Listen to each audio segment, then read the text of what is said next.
Hi friends, welcome back to my channel. My name's Angel and today we're starting a very exciting reading vlog of Rebel Witch by Kristen Ciccarelli. For those of you guys who don't know, this is a sequel to Crimson Moth. It just came out yesterday, but I was finishing up a reading vlog that I had to finish before I could start this one. So I'm ready to dive in now. Also, guys, we're still unpacking, so if you see all the boxes, I'm so sorry. This vlog is going to be a spoiler-free reading vlog, plus going to an author event, because when the first book came out, it counted on like my mental TBR of books I wanted to read, but didn't actually pick up right away. There was like girls like local to me on TikTok, and they like posted they were going to a signing, and I was like, what? Turns out she's like a local-ish author to me. And so she toured near where I am. Now I was hoping to miss the opportunity, but then luckily she is coming back for Rebel Witch, so I already am signed up for that signing. I think it's in 2 to 3 weeks now. So this vlog is going to be spoiler-free of me reading this, as well as I'm going to the author event, meeting her, getting the book signed, and I'm just so excited. So I'm going to start reading a little bit today. I'll probably have to read on my lunch break a little bit, and then mostly just when I get home, the majority of it. But I'm so excited. The ending of Crimson Moth went crazy if you've read it, so I'm really excited to see where we kind of take off from here, but let's get into it.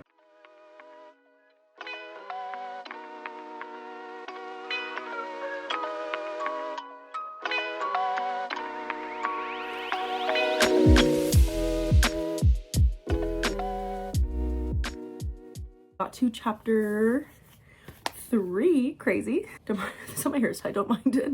I didn't even read Heartless Hunter that long ago, but I just watched a couple like summary videos on TikTok, just like the ending, because I know like the main plot just at the ending, but I couldn't remember like the exact, like where exactly we left off, if we were picking up right from it, if there's a time jump. So I did a little summary to recap. The vibes are immaculate off the bat so far. I'm not going to update like actual feelings on it till a little bit in, but we've started. That's what matters. Guys, I believe it is the next day now, and I'm 25% of the way through Rebel Witch. I wasn't really sure where we jumped back in from the story, like from where the first book ended, but I did mention in a couple chapters that it was like 2 months since something happened. So I think it's about the time we're working with. And the problem is these characters right now are just so hurt and cannot trust each other whatsoever, based on the events at the end of the last book, which is very valid. It's kind of giving the cat and mouse that we saw in Reckless, but also not. I don't know how to explain it. In my opinion, it'd be better if they just worked together to accomplish something, but they're having a really hard time doing that and working together given the circumstances. And I feel like Rune's also facing like a huge issue, not like issue of morality, but I guess like test, because there's something terrible that could happen that everybody else is trying to prevent, that she's kind of like,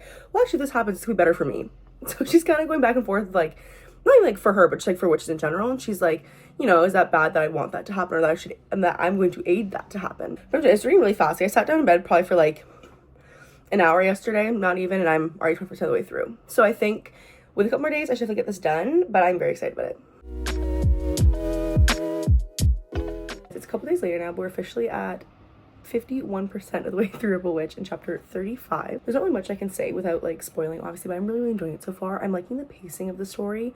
We each have a couple chapters, like probably 5 chapters back to back. They were like super short, which I love. I was like feeling like I was flying through it. We just find out something about like a mini reveal about somebody that might be alive. I'm not gonna spoil anything here, but something that might be alive that like we've never met. I think it actually might be one of the people that we already know, like one of the main characters. After the first book, I don't really trust this woman, so I have a feeling that that person is somebody we already know.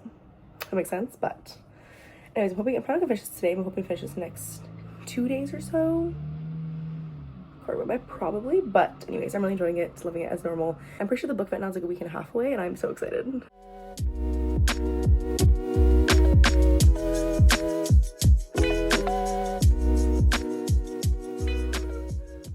Okay friends, can't even lie to you, I don't even know how long it's been since I've updated this vlog, but my event with Kristen Ciccarelli is now tomorrow, and I'm still staying for the way through the book.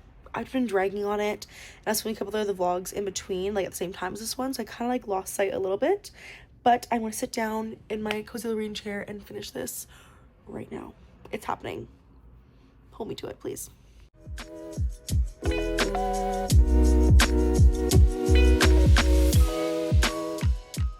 Okay friends, I finished the book last night, and I'm still thinking about rating and pondering. It's either a 4.5 or 5 star. Not 100% sure. I have to get ready to go to the event. I have to leave my house in like 20 minutes. I got like my makeup on, just like some basic stuff, and I need to get dressed. I'm like so nervous, so nervous. I do have a lot of anxiety around doing things alone, which is funny because like I'm really anxious about this for some reason, but like I've really solo traveled.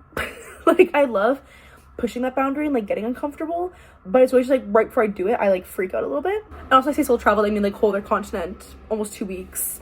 I do pretty good. And so I did go to my first author signing almost a month ago now with Sooo Tan, and I went to that one alone. I was like, I hit myself so hard. I was like, I can do this, I can do this. I walked over by myself, and the second I walked in, I saw somebody that I actually knew, like just like a girl I've known from like dance my whole life. And then I ran into somebody else I know off of TikTok, and I just hung out with her for the rest of it too. So it's like I went by myself, but then I actually clearly kind of got out of it because I found people that I knew there. I'm not sure what's gonna happen this time. I don't think it's gonna happen. I'm gonna be like that lucky twice. So I gotta get dressed so I can go do this thing. Can you tell I'm nervous?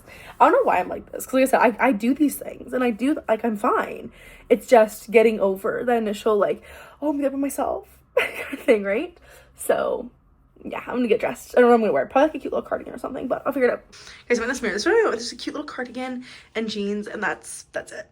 Okay guys, it is 6:32, so doors literally just opened because it is early, but I do want to see if they have any copies of Heartless Hunter, because I don't have any physical copy of that, and I'm not sure if she's signing multiple copies. So I have that too if I can, but I'm a little nervous. I'm gonna try my best to vlog in there, but you guys know I do get weird about it, so we will see.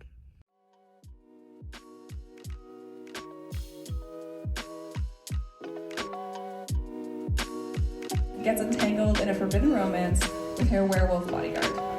Hang on, let's hear that again. Vampire princess, forbidden romance, werewolf bodyguard.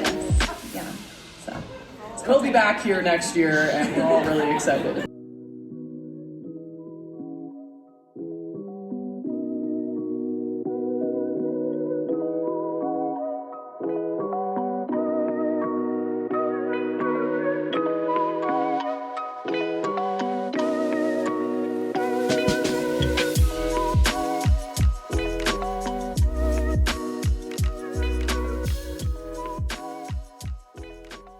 Friends, let's talk about last night because I could not film when I came home. I was just kind of drained a little bit and she had to lie down, but it was a great night. So like I said, I was very nervous to go alone, and when we got there, I was definitely awkward, just how I am. I sat down and I kind of have some regrets because there was definitely some other girls, like I could like definitely like pinpoint and like see who were also by themselves, so I wish I had like sat there had I realized beforehand, because then I probably could have like struck up some kind of conversation. But everybody who I sat around was all there like with somebody, just like having conversations like amongst themselves. I didn't want to like dive in, so I could just like sit there by myself the whole time, but it was a lot of fun and it was really nice. So what I love too is, like I said, I've had this like really big interest lately on writing, actually getting back into writing a little bit. I used to love it when I was younger. The book event I went to, the author talked a lot more about the book, which I think is more typical. However, Kristen was also being interviewed by another author named Nikki Pareto, I'm not sure I'm saying that right. I'm so sorry if I'm not. But they talked about the writing. It was like a big part of it. I thought it very, very fascinating. And so she talked like how her writing process for these worked and like how she went about outlining all that stuff. So that was really cool. But so Rebel Witch, actually I got, this one is personalized. So this is for Angel and then it's signed, which is really cool. And then Heartless Hunter, she did just sign. She did personalize that one too. But what's funny is like I realized I got there and I was like, oh my god, I read like Heartless Hunter on my e-reader. I don't even have the copy of that book. So I bought it quickly so I could have it. So this one is signed also. And like I said, then she was interviewed by another author named Nikki, who does YA fantasy. And she also was like really funny during the whole thing. I thought she was really entertaining. So then what kind of happened was, while we were in line to get our thing signed, she was sitting at the table with Kristen. And so the worker at Indigo was kind of just coming around and being like, hey guys, if you're interested, no pressure. We do have some like Nikki's copies already here signed as well if you'd like to buy one of her books. And she can personalize it for you if you'd like. And I was like, okay. And I went to look at it, and like truthfully, it's called Bonesmith. This is not a cover I would normally ever go for, to be honest, which I really need to stop doing that because I don't like people on covers. My two main examples of this are Throne of Glass. I didn't read that series till they came out with these new covers, and I was deciding this is my favorite series in the entire world. And if I just read it earlier, I would have known that. And then my other one is the Ember and the Ashes Quartet. I just read that and absolutely loved it, but I did not read it for years because they people on the cover. So I was reading the back and I was like, oh, I'll probably just give it a chance anyways. It sounded pretty interesting. And then I'm an empath to my core. So pretty much, like, as I was, like, looking at this book, like, thinking about if I was going to buy it or not, somebody else went to the table. Like, it was their turn. And they walked up with, one of her books to sign too. And she got so excited. Like, she goes, like, oh, my gosh. And, like, well, obviously, it was an event, like, for Kristen. That's who came for. And so she seems so happy that somebody wanted her book signed too. And I was like, give it to me now. And so I got it. This one is also signed and personalized. I'm excited to dive into it because I think I will enjoy it based on the back. And she seemed like such, like, she was actually like really funny during the talk as well, so I'm really excited to see her writing. But I've never heard of her before, so I'm excited to dive in. That's what kind of like where you like organically find new authors. I think it's like kind of a fun thing to do. And I know it's like not, so she has a trilogy out first that's more popular, the Crown of Feathers trilogy. But then she did release the sequel to this book. I know, so we'll see if I enjoy it. But that was my fun night, trying something new and going out solo. to a little book event. Definitely had a lot of anxiety, that's why I got my slushie when I came home for a little reward, but definitely very proud of myself for doing it. So if you guys like today's video, please do like, comment, subscribe. I'm also on TikTok, Angel's Book Corner, and I'll see you guys in the next video. Bye.